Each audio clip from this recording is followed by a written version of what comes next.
दरियावद के एक गांव में महिला के साथ हुए दुराचार मामले में लगातार राजनीति बढ़ती चली जा रही है। मुख्यमंत्री गहलोत के आने के बाद अगले दिन भाजपा के राज्यसभा सांसद डॉक्टर किरोड़ी लाल मीणा भी पहुंचे हैं, जिसके बाद आज आरएलपी के विधायक खियोसर विधायक नारायण बेनीवाल सहित 2 अन्य विधायक प्रतापगढ़ के दरियावद पहुंचे हैं।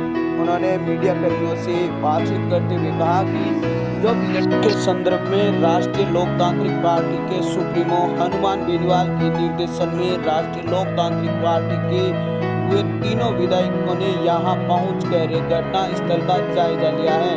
प्रेस वार्ता के दौरान उन्होंने कहा कि विडंबना तब नजर आई जब संवेदनशीलता, सामाजिक सुरक्षा, नारी शक्तिकरण की बात करने वाली सरकार की हठधर्मिता यहाँ देखने को मिल रही है।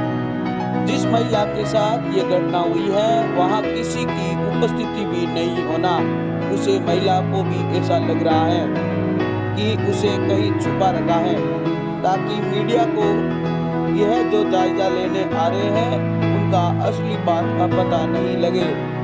उन्होंने कहा कि ये घटना है जो बिल्कुल झकझोर के रख देने वाली घटना है।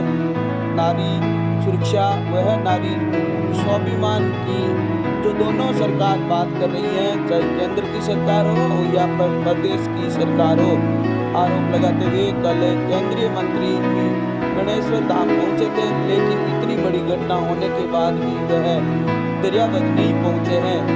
कोई ज़्यादा दूरी नहीं थी, उनको भी यहाँ आना था। यह सब वोटों की राजनीति में यह भूल गए हैं। दोनों पार्टियां एक दूसरे के ऊपर आरोप प्रत्यारोप लगाने में लगी हुई है। उन्होंने कहा कि गहलोत सरकार को समझने मामले की गंभीरता को देखते हुए कुछ प्रशासनिक अधिकारी व पुलिस के अधिकारियों को यहां से तुरंत हटा देना चाहिए। आज दरियावद विधानसभा क्षेत्र के पाड़ा ग्राम पंचायत में जो आदिवासी युवती को जिस तरह व्यवस्थित करके घुमाने का जो वीडियो वायरल हुआ, उसके संबंध में राष्ट्रीय लोकतांत्रिक पार्टी के सुप्रीमो हनुमान जी के निर्देशन पे राष्ट्रीय लोकतांत्रिक पार्टी के हम तीनों विधायक और हमारे संभाग के सदस्यता अभियान के संयोजक गांधी जी और पूरी हमारी राष्ट्रीय लोकतांत्रिक पार्टी की टीम ने घटनास्थल का दौरा किया। बड़ी विडंबना तब नजर आई जब संवेदनशीलता, सामाजिक सुरक्षा, सामाजिक न्याय और नारी सशक्तिकरण की बात करने वाली सरकार की जिस तरह से हठधर्मिता देखने को मिली कि जिस युवती के साथ ये घटनाक्रम घटित हुआ उसके वहाँ कोई किसी की उपस्थिति नहीं होना, उस महिला को भी ऐसा लग रहा है कि इन लोगों ने कहीं ना कहीं लोगों ने छुपा रखा है ताकि मीडिया को या जो भी इसका जायजा लेने आ रहे हैं उनको असली बात का पता नहीं लगे। मैं तो आपके चैनलों के माध्यम से यही सरकार से मांग करूंगा कि हम ये जो घटना है ये दिल को झकझोर करने वाली घटना है कि सामाजिक सुरक्षा और जो नारी के स्वाभिमान की जो बात दोनों सरकारें कर रही है, चाहे केंद्र की सरकार हो चाहे स्टेट की सरकार हो।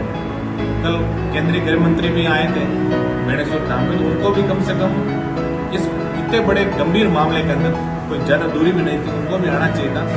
लेकिन शायद वोट की राजनीति में वो लोग भूल गए कि एक दूसरे पर आरोप लगा के और टीमें बना के कमेटियां बना के ये कार्यक्रम उन लोगों में चलते रहेंगे।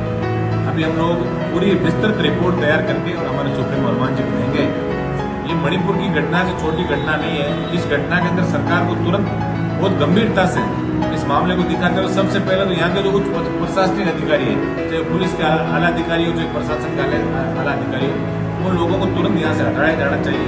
तो ये माहौल जो है उस गाँव के अंदर जिस तरह लोगों ने हमें बताया कि किस तरह ये घटना हुई और इस घटना के पीछे और भी कई राज जो है ये लोग दफन करने का भी प्रयास करेंगे। हमने पूरी विस्तृत रिपोर्ट तैयार करके और आज हम राष्ट्रीय लोकतांत्रिक पार्टी के सुप्रीमो हनुमान जी बेनीवाल को